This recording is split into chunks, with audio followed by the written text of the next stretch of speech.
तो माननीय नरेंद्र भाई मोदी जी ने विकसित भारत का संकल्प दिया है 2047 और हर समाज का विकास भारतीय जनता पार्टी कर रही है। जनरल भाई, एक सवाल ये भी उठता है कि यहाँ के एक पूर्व विधायक हैं, उनका ऐसा साफ तौर से मानना है कि बीजेपी का मुसलमान जो है वो इस्लाम का वफादार नहीं है। इसे आप कैसे देखते हैं? कांग्रेस विचारधारा के लोग या पूर्व नेता या पूर्व विधायक मुस्लिम समाज को जो है अपनी कमजोरी छुपाने के लिए मुस्लिम समाज को बदनाम करते हैं। जो मुस्लिम समाज को सिर्फ और सिर्फ कांग्रेस की जो है कठपुतली समझते हैं, अब वो दौर खत्म हो चुका है। हिंदुस्तान का युवा, गुजरात का युवा स्वेच्छा से भारतीय जनता पार्टी को पसंद करता है और भारतीय जनता पार्टी मुख्य धारा में आना चाहता है और आ रहा है। जैनुअल अंसारी अहमदाबाद के दिग्गज बिजनेसमैन हैं और राजनीति में भी काफी सक्रिय हैं। वह मुस्लिम और भाजपा के बीच एक मजबूत सेतु का काम कर रहे हैं। अक्सर देखा जाता है कि मुस्लिम और भाजपा के बीच दूरियां बनी रहती हैं, लेकिन जैनुअल अंसारी लगातार इन्हें कम करने की कोशिश कर रहे हैं। सिर्फ राजनीति तक ही सीमित नहीं, वह मैदान में उतरकर भी सक्रिय रहते हैं। जब कोई ऐसा कानून बनता है जिससे मुस्लिम समुदाय नाराज हो सकता है, जैनुअल अंसारी समाज के बीच जाकर उसके सकारात्मक पहलुओं को समझाते हैं। उनका मानना है कि मुस्लिम समुदाय को भी भाजपा और देश के विकास में जुड़ना चाहिए। उनका नारा है सबका साथ, सबका विकास, सबका विश्वास। 2022 में जब ईद मिलाद के जुलूस की परमिशन नहीं मिली थी, तब उन्होंने मुख्यमंत्री और हर्ष संघवी से मिलकर परमिशन दिलवाई थी। दरगाह और मस्जिद के डिमोलिशन जैसे संवेदनशील मामलों में भी वह समाज और सरकार के बीच वार्ता करते हैं। उर्दू साहित्य अकादमी की जिम्मेदारी संभालते हुए उन्होंने गुजरात के अलग अलग जिलों में उर्दू सेमिनार कर लोगों को इस भाषा से परिचित करवाया। जैनुअल अंसारी समाज और राजनीति के बीच एक मजबूत कड़ी है, जो हमेशा सबका विकास और विश्वास बनाए रखने में जुटे रहते हैं। न्यूज फॉर भारत हमारे इस मंच पर मैं आरिफ आलम आप तमाम का बहुत स्वागत करता हूं। न्यूज फॉर भारत ने एक सीरीज शुरू की है कि मुसलमानों की सियासी शून्यता गुजरात में लगातार बढ़ती क्यों जा रही है और इसके पीछे की वजह कौन है, राजनीतिक पार्टियां हैं या कोई और वजह है। इन तमाम मुद्दों पर जब लोगों से बातचीत किया तो ज्यादातर लोगों का ये मानना था कि बीजेपी मुस्लिमों के सियासी शून्यता के लिए जिम्मेदार है, लेकिन इसमें कितनी सच्चाई है, इसी को जानने के लिए हम पहुंचे हैं जैनुल आबदीन अंसारी साहब के पास। ये गुजरात बीजेपी अल्पसंख्यक मोर्चा के महामंत्री हैं, उन्हीं से बातचीत करते हैं। जैनुल साहब, सबसे पहले आपने वक्त दिया इसके लिए शुक्रिया। सवाल यही कि सियासी शून्यता जो है वो लगातार बढ़ती जा रही है, जिम्मेदार तो लोग आपको ठहरा रहे हैं, इसे कैसे देखते हैं? बिस्मिल्लाहिर्रहमानिर्रहीम। सबसे पहले आपका जो सवाल है कि भारतीय जनता पार्टी जो शासन करती है उसका हमारा स्लोगन ही है सबका साथ, सबका विकास और सबका विश्वास।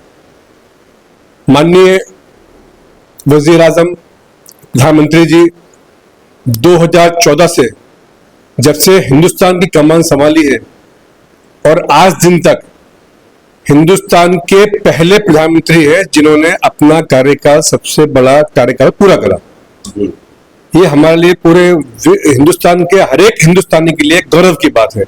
हमारा पड़ोसी मुल्क है पाकिस्तान, आप देखिए जहां हमारे 7 में आजाद हुआ वहां पर 49 प्रधानमंत्री जो है तब्दील हो चुके हैं और हिंदुस्तान में हमारे माननीय नरेंद्र मोदी जी 14वें जो है प्रधानमंत्री हैं और लगातार तीसरे टर्म से जो है हिंदुस्तान में एक समानता की सरकार से एक विकास की सरकार चला रहे हैं।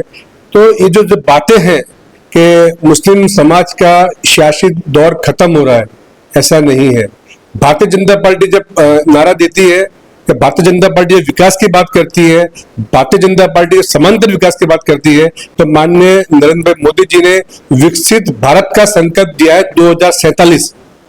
विकसित किसी एक समाज का नहीं दिया है, विकसित भारत का दिया है। इसी विकसित भारत के अंदर 20 करोड़ मुस्लिम समाज के लोग भी रहते हैं, अल्पसंख्यक समुदाय के लोग भी रहते हैं, लेकिन उनका जो लक्ष्यांक है वो है 2047 में विकसित भारत बने। तो ये लक्ष्यांश कब पूरा हो रहा है या कब पूरा होगा? जब हर समाज का विकास होगा, और हर समाज का विकास भारतीय जनता पार्टी कर रही है। वो आप राजनीतिक क्षेत्र से ही देखते हैं, लेकिन पार्टी जब देखती है वो हर एंगल से देखती है। आप समानता बहुत जगह देखी जाती है। अभी देखिए, हाल ही में 3 दिन पहले दिल्ली के अंदर नेशनल माइनॉरिटी अल्पसंख्यक मोर्चा के हमारे राष्ट्रीय अध्यक्ष जमाल सिद्दीकी साहब ने एक बहुत बड़ा इंसेंटिव वाला प्रोग्राम पूरे हिंदुस्तान में जो युवा हैं, जो एंटरप्रेन्योर हैं, जो स्टार्टअप वाले जो युवा हैं अल्पसंख्यक खास समुदाय के, उनका बीजेपी हेडक्वार्टर में दिल्ली में पूरे हिंदुस्तान से अलग अलग राज्यों से एक स्टार्टअप जिन लोगों ने कराया है उनको एक एप्लीकेशन मंगाई गई, उनका डेटा मंगाया गया, उनको सम्मान करा गया। तो बड़े आश्चर्य की आपकी बात लगेगी, 33,000 एप्लीकेशन अल्पसंख्यक समाज से जो नए स्टार्टअप 2014 के बाद से, मोदी जी के 2019 के बाद से स्टार्टअप इंडिया स्टार्ट करा है, और मुस्लिम समाज के 33,000 युवाओं ने उसमें पार्टिसिपेट करा, जिसमें टॉप हमने 100 को वहां पर जो है 22 लोगों को वहां पर जो है माननीय जमाल सिद्दीकी साहब ने और खुद जो है अल्पसंख्यक समुदाय के जो अपना माननीय केंद्रीय मंत्री श्री है कोरिन जौहर साहब, बीजेपी की पूरी टीम, हम महामंत्री श्री और वेद प्रकाश जी, दुष्यंत जी, ऐसे तमाम बड़े बड़े जो चेहरे, जो बीजेपी के चेहरे हैं वो वहां मौजूद थे। और बड़ी खुशी की बात है कि बीजेपी के राष्ट्रीय कार्य दिल्ली के अंदर ये प्रोग्राम मुल्क की दुआ, इससे संदेशा ये जाता है कि पार्टी एक समुदाय को, एक समाज को एक मुख्य धारा में लाना चाहती है। सियासी एतबार से वो समेटना, आज तक जो मुस्लिम समाज का, अब बात करते हैं सियासत का, पार्टी सियासत पे वोट नहीं करती, पार्टी जो वो राजकारण करती है वो करती है समाज की विकास के ऊपर। अच्छा, एक सवाल ये उठता है जैनुल साहब की जैसे गुजरात में मुसलमानों की 10% आबादी, और इतने साल हो गए जब मैं गुजरात के सियासी इतिहास को पढ़ रहा था तो उसमें मुझे एक पता चला कि एक बार कभी बीजेपी ने एक उम्मीदवार को, मुस्लिम उम्मीदवार को चुनावी मैदान में उतारा था, वो भी उनको हार का सामना करना पड़ा था। उसके बाद से सिलसिला ही बंद हो गया। 2019 का जो विधानसभा चुनाव था उसमें चर्चाएं ऐसी चल रही थी कि जैनुल अंसारी दरियापुर विधानसभा चुनाव से मैदान में उतरने वाले हैं। क्या आपको लगता है कि ये जो लगातार स्टॉप लगा था ये खत्म होना चाहिए, किसी उम्मीदवार को मैदान में उतारना चाहिए? देखिए आरिफ भाई, मैं आपके चैनल के माध्यम से एक ऐसी अपील करता हूं कि हम समाज की विचारधारा को अब बदलने का समय है। हमको जो पार्टी इतना लगातार विकास 30 साल से गुजरात को ऊंचाइयों पर पहुंचाने का विकास का जो पार्टी कार्यक्रम कर रही है, पार्टी जो समाज सेवा कर रही है, पार्टी अपने प्लेटफॉर्म के माध्यम से एक बड़ा समुदाय में को जो है साथ में लेके चल रही है। अब हमको जहां तक की बात है कि आपने कहा कि वो गुरुग्राम सीट से काशिम भाई अछवा साहब को जो है वो सीट दी गई थी, लेकिन हमारी कमनसीबी वही रही है कि कहीं पर भी जब कोई मुस्लिम चेहरा पार्टी आगे करती है तो हमारे समाज के लोग ही उसको पसंद नहीं करते। ये हमारी कमनसीबी रही है। आप जहां बैठे हैं अहमदाबाद जो है एक मक्तमपुरा, जुआपुरा, बहुत बड़े मुस्लिमों की आबादी है, वहां पर भी निकास चुनाव में हमारे IAS ऑफिसर, अल्लाह उनको जन्नत अदा करे, AI सैयद साहब, उनको भी पार्टी ने जो है चांस दिया था इसी बहानेगर से, लेकिन ये समाज ने उनको भी नकार दिया। हम चाहते क्या है? एक तरफ हम बात करते हैं कि हमको पार्टी हिस्सेदारी भी नहीं करती, पार्टी जब आपको पसंद करती है तो समाज उसका साथ नहीं देता है, तो इसे समाज से पूछना पड़ेगा। पार्टी जो अपना काम कर रही है, जब जरूरत, अभी हाल ही में निकास चुनाव हुए तमाम गुजरात के जिलों में, तो भारतीय जनता पार्टी ने मैंडेट पर जूनागढ़, आणंद, भरूच, बनासकांठा, पालनपुर, जहां जहां 193 से ऊपर 193 बीजेपी के जो निकाय चुनाव में, ग्राम पंचायत चुनाव में सरपंच जो है बीजेपी के मैंडेट पे जीत गए, पार्टी ने उनको मौका दिया। जहां समाज एक्सेप्ट करता है, जहां समाज, अब समझना समाज को है कि हम मुख्य धारा में जुड़ने के लिए हमको तक मिलती है। पार्टी ने आपको साथ में, मैंने आपको इतनी बड़ी मिसाल दी कि अब अभी हमने कल ही 79 आजादी का हमने जश्न मनाया बहुत अच्छे तरीके से, लेकिन मैं समझता हूं कि अब जो आजादी का नाम क्या है, अब आजादी का नाम ये नहीं है कि आप जो है बॉर्डर पे जाके जंग लड़े, आप बॉर्डर में जाके शहीद हो। अब आजादी ये है कि आप समाज में एक समानता लेकर आए। अगर हमारे पास में सबसे बड़ी कमी है एजुकेशन की, हम एजुकेशन में अपने समाज को जोड़ें, हम मुख्य धारा में जुड़े, हमारे समाज की जो जरूरत है, हमारे समाज के विकास किस आधार पे होगा, कौन सी पार्टी ऐसी है, राजकीय पार्टी की हम बात करें कि जो हमारा विकास कर रही है, कर सकती है, जिस पार्टी के साथ में रहकर 60-70 साल तक हमने इतने इतने बड़े वोट दिए, अपना पूरा वोट बैंक उस पार्टी को दिया, जिसने सिर्फ और सिर्फ मुस्लिम समाज का इस्तेमाल करा वोट बैंक के लिए। कहीं भी उसने मुस्लिम समाज को मुख्य धारा में, एजुकेशन में, उसको सिस्टम में लाने की कोशिश नहीं करी, मेरिट पे लाने की कोशिश नहीं करी। मुस्लिम समाज को सिर्फ टायर पंचर बनाने वाला और मुस्लिम समाज को रिपेयरिंग करने वाली सोच बनाकर रख दी थी। लेकिन माननीय नरेंद्र मोदी जी ने, मेरी बात पूरी करने दीजिए, माननीय नरेंद्र मोदी जी ने 2014 के बाद से एक समान जो है एक एजुकेशन पॉलिसी में इतना मेरिट सिस्टम लेकर आए, इतना लोगों को अपनी कैपेबिलिटी में, स्टार्टअप इंडिया, मुद्रा लोन, हजारों, मैं आपको कहा कि 31,000 युवा मुद्रा लोन से जुड़े हुए, तो आज वो लोग अपना विकास आज वो करते थे। पहले मुस्लिम समाज ऐसा था, नौकरी मांगता था, आज मुस्लिम समाज नौकरी देने वाला हो गया। किसके बलबूते पे हुआ कि वो अपना बिजनेस खड़ा कर रहे हैं, अपने एजुकेशन में आकर सिस्टम में आ रहे हैं। तो मैं अपील करता हूं कि हम मुस्लिम समाज, भारतीय जनता पार्टी जो विचारधारा है, सबका साथ, सबका विकास, सबका विश्वास, उसको समझे और हमारा विकास जो होगा, अब किस पार्टी के जरिए हमारा विकास जो है हो रहा है, जब से 60 साल पहले हमारा विकास सिर्फ, ठीक है, मैंने कहा कि एक जमाना ऐसे था जहाँ उत्तर प्रदेश, बिहार ऐसे जो सूबे हुआ करते थे, जहाँ 80-80 जो है मुस्लिम विधायक हुआ करते थे, लेकिन उन राज्यों में मुस्लिम समाज की परिस्थिति क्या है? अच्छा, ये दरियापुर से जब आपका चुनावी मैदान में उतरने का नाम की सुगबुगाहट शुरू हुई थी, उसके पीछे की क्या हकीकत है? क्या असल में पार्टी देने की सोच रही थी आपको टिकट? देखिए, पार्टी की जो एक कोर कमेटी होती है, ये उसका डिसीजन होता है। मैं महासचिव हूँ, मुझे लोगों ने कहा पार्टी का मैं सदस्य हूँ, तो मेरा पार्टी तो एक दरियापुर मुस्लिम सीट है, लेकिन वो एक कोर कमेटी तय करती है। कोर कमेटी की अपनी पॉलिसी होती है, कौन सा उम्मीदवार जीतने वाला है, किस तरीके से हमारा जो कैंडिडेट जीतेगा, वो पार्टी की पॉलिसी है। और पार्टी जब जहां लगेगा, पार्टी उम्मीदवारी करेगी।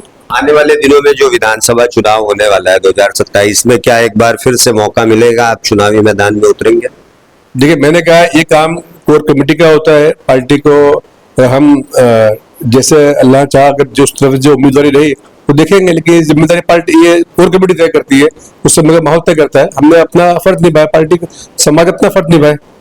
लेकिन बात फिर से वो कहूंगा कि हमको मुख्य धारा में आने के लिए जो सरकार एक्चुअल हकीकत में काम कर रही है, और आप देखिए आज 300 के ऊपर की जो योजना है केंद्र सरकार की, हम बात करें मुद्रा योजना की, हम बात करें प्रधानमंत्री आवास योजना की, 300 से ऊपर योजना है, जहां एक समानता के साथ में और अल्पसंख्यक समुदाय को उसमें बड़ी भागीदारी मिलती है हमारी जनसंख्या के अनुरूप। तो ये पार्टी की विचारधारा आती है कि अब ये असल आजादी ये है कि हम समाज की मुख्य धारा में आए और मुख्य धारा में लाने के लिए समाज की जो जरूरत है उसको पूरा करें, ये सरकार का काम होता है। अच्छा, जनरल भाई, एक सवाल ये भी उठता है कि यहाँ के एक पूर्व विधायक हैं, उनका ऐसा साफ तौर से मानना है कि बीजेपी का मुसलमान जो है वो इस्लाम का वफादार नहीं है। इसे आप कैसे देखते हैं? देखिए, मुसलमान कहीं पर भी है, किसी भी तबके में है, किसी भी पार्टी से है, तो ये कहना किसी भी पार्टी के नेता को गलत है। अल्लाह ताला उनसे उसका जवाब लेंगे। हमारे आका ताजदार मदीना अहमद मुस्तफ़ा सल्लल्लाहु अलैहि वसल्लम ने पूरी उम्मत के लिए दुआ मांगी है, पूरी उम्मत से कहा है, पूरी उम्मत को अपना बनाया है। तो किसी भी राजनीतिक पार्टी में काम करना, किसी भी राजनीतिक पार्टी से जुड़ना, और वो अपना मुफाद के लिए आप किसी दूसरे दल में काम करने वाले कार्यकर्ता को, काम करने वाले नेता को बदनाम करो, तो ये उनकी गंदी राजनीति का, उनकी गंदी सोच का परिणाम है। इस पे को टिप्पणी करना मतलब ऐसा होगा कि कीचड़ में जो है पत्थर मारना। वो उनकी अपनी सोच हो सकती है कि हम अलग अलग 60 साल से, वो 70 साल से एक राजनीतिक पार्टी में कोई काम कर रहे हैं, तो हमने किसी को बुरा नहीं कहा। हम हमारी सोच से, हम नया भारत है, नया विचार है, नया संकल्प है। जैसे मैं कहता 2000 आज जो 24 साल का जो युवान हो गया, उसने गुजरात में कर्फ्यू नहीं देखा है। उससे पहले का वो गुजरात तक 360 दिन के अंदर 280 दिन अहमदाबाद में कर्फ्यू होता था, गुजरात में कर्फ्यू होता था। किसकी सरकारें थी यहाँ पर? वो एक गुजरात था। आज ये गुजरात है, ये अहमदाबाद है कि जहां 360 दिन में के पिछले 21-22 साल में कर्फ्यू नाम का कोई लोगों के माइंड में कोई कर्फ्यू होता है वो भूल गए। तो क्यों बार बार जो है पूर्व कांग्रेस विचारधारा के लोग या पूर्व नेता या पूर्व विधायक मुस्लिम समाज को जो है अपनी कमजोरी छुपाने के लिए मुस्लिम समाज को बदनाम करते हैं। अच्छा, एक चीज ये भी देखा गया कि कांग्रेस में भी मुसलमानों को बीते कुछ दिनों से साइड कर दिया गया, इसे भी कैसे देखते हैं आप? वो उनको समझना चाहिए कि हमारी क्या परिस्थिति है, जिस पार्टी में हम काम करें उस परिस्थिति हमारी क्या है। मैं तो बात करूंगा भारतीय जनता पार्टी की विचारधारा की, आपने बात करी है तो मुस्लिम समाज के अंदर हमको मुख्य धारा में जुड़ना चाहिए। हमको समाज को एक समान लाने के लिए जो पार्टी पिछले तकरीबन 29 साल से गुजरात में काम कर रही है और तकरीबन 9 साल पूरे हुए हिंदुस्तान में एक समान सबसे बड़े कार्यकाल जिस प्रधानमंत्री का हुआ, आज उनकी जो विचारधारा है हम उससे जुड़ना चाहिए। तो मुस्लिम समाज को ये अपील करता हूं कि अब समय आ गया है, अब वक्त है, हमारी जो नई जनरेशन है, हमारी जो नया युवा पीढ़ी है वो देखे और समझ रही है और देख रही है आज का युवान भारतीय जनता पार्टी को पसंद कर रहा है और करता रहेगा। और अभी आने वाली पीढ़ी में आप देखेगा, आने वाली नस्लों में देखेगा कि भारतीय जनता पार्टी जो विचारधारा है वो एक समान विचारधारा के साथ लोग उसको एक्सेप्ट करेंगे। यानी साहब, लेकिन सवाल तो यही उठता है ना कि मुसलमानों के अंदर बीजेपी को लेकर जो सोच है वो कैसे बदलेगी और उसके लिए क्या कुछ कर रहे हैं आप लोग? अभी जैसे आपको मैंने बताया गया, कल ही 4 दिन पहले दिल्ली के अंदर राष्ट्रीय केंद्रीय कार्यालय भारतीय जनता पार्टी कार्यालय के अंदर पूरे अल्पसंख्यक समुदाय के जो स्टार्टअप के युवा हैं उनका एक बड़ा कार्यक्रम किया गया।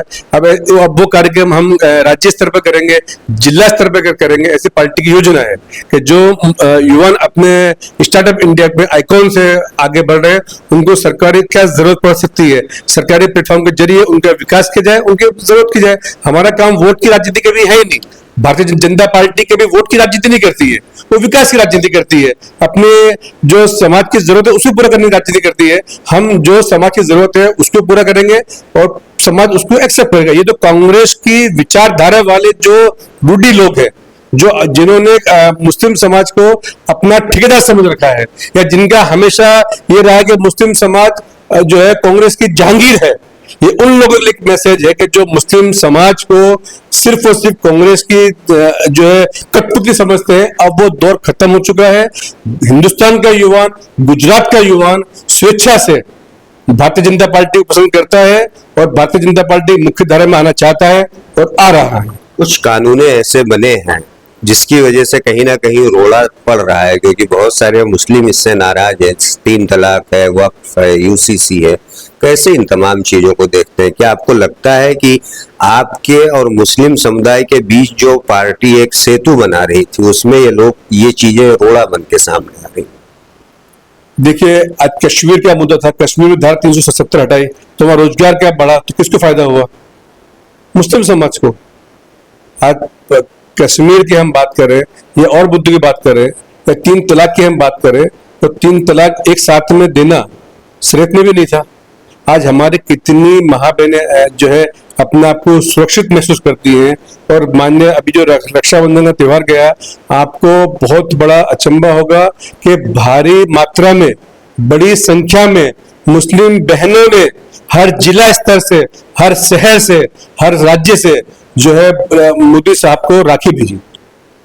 वो अपने आप को कहीं ना कहीं सुरक्षित महसूस करती है इस कानून के जरिए कि अब हम पर अगर हमारी रोटी बनने में रोटी काली हो गई या सब्जी में नमक ज्यादा हो गया तो वो जो 3 तलाक देके हम तो घर से बाहर नहीं निकाल सकते। मेरा भाई नरेंद्र मोदी जी बैठा है, उसने कानून बनाया है कि हिंदुस्तान की हर माँ बहन सुरक्षित है उस कानून के जरिए। ऐसे बहुत से मुद्दे हैं, राजनीतिक मुद्दे। पार्टी की एक बहुत बड़ी सोच होती है, मुस्लिम समाज की विकास की सोच होती है कि समाज का विकास किस तरीके से बेहतर हो पाएगा, पार्टी उस विचारधारा को लेकर चलती है। अब कुछ समाज के लोग ऐसे होते हैं जो जिनको कहीं ना कहीं, मैंने आपसे कहा कि मुस्लिम समाज को कांग्रेस ने अपनी जागीर समझा हुआ है, वोट बैंक समझा हुआ है। अब वो समय निकल चुका है, अब वो वक्त चला गया है। अब हिंदुस्तान का युवान, गुजरात का युवान, हर शहर का युवा पीढ़ी जो है वो समझती है, वो गूगल पे देखती है, डेटा देखती है कि हमारा किस कार्यकाल में या किस योजना में हमको फायदा है तो वो मुख्य धारा में आना चाहती है और पार्टी भी मुस्लिम समाज को मुख्य धारा में लाना चाहती है। और मैं अपील करता हूँ कि मुस्लिम समाज के तमाम युवा पीढ़ी से कि वो हर चीज को समझे, पहलू को समझे और हमारा जो मुस्तकबिल भारतीय जनता पार्टी के साथ में बेहतर बनाए। अच्छा, आगे की क्या रणनीति रहेगी जैनुल भाई की, क्योंकि चुनाव आ रहा है और मुस्लिमों को साधने की कोशिश बीजेपी भी करेगी? देखिए, हम वोट बैंक की, मैं बार बार आपसे कहता हूँ कि हम वोट बैंक की राजनीति नहीं करते, वोट की राजनीति नहीं, हम विकास की राजनीति करते हैं। विकास के लिए जो जरूरत होगा, जो पार्टी को अच्छा लगेगा, पार्टी कोर कमेटी अच्छा करेगा। आज पार्टी का ऐसा सिस्टम है तो उसमें एक कोर कमेटी तय करती है। ये कोई किसी पारिवारिक पार्टी नहीं है, ये राजकीय सामाजिक पार्टी है। भारतीय जनता पार्टी जो परिवार से सीमित पार्टी नहीं है कि अभी भाई बना, बहन बना, ये बनेगा, ऐसा नहीं है। तो एक सिस्टम से जो है नियुक्ति होती है, एक सिस्टम से जो चयन प्रक्रिया होती है, और वोट में, इलेक्शन में जहां पार्टी जिस तरीके से जो जरूरत लगेगी, पार्टी अच्छा बेहतर परफॉर्म करेगी और बेहतर उम्मीदवार पार्टी पसंद करेगी। जो जीतने वाला हुआ उम्मीदवार जिस समाज का होगा, पार्टी उसकी पसंद करेगी। शुक्रिया जैनुल साहब। तो ये थे जैनुल आबदीन अंसारी साहब, जो गुजरात बीजेपी में बड़ी पोस्ट पर हैं और मुसलमानों के साथ जो बीजेपी के बीच में मुस्लिम और बीजेपी की दूरियां हैं वो लगातार कम करने की कोशिश कर रहे हैं। 2019 का जो विधानसभा चुनाव हुआ था, दरियापुर से ऐसे ही चर्चा चल रही थी कि ये चुनावी मैदान में उतरेंगे, लेकिन बाद में पार्टी ने इनका नाम काट दिया था। ऐसे में उम्मीद जताई जा रही है कि बीजेपी पर जो लगातार आरोप लग रहे हैं कि वो मुसलमानों के सियासी कद को बढ़ाना नहीं चाहती है, जैनुल भाई जैसे लोगों को टिकट देकर चुनावी मैदान में उतार कर उनके ऊपर जो ये आरोप लग रहा है, उस आरोप से छुटकारा पा सकते हैं, उससे निजात पा सकते हैं। ऐसे में देखना दिलचस्प होगा कि आने वाले विधानसभा चुनाव में बीजेपी मुस्लिमों को लेकर क्या कुछ रणनीति अपनाती है।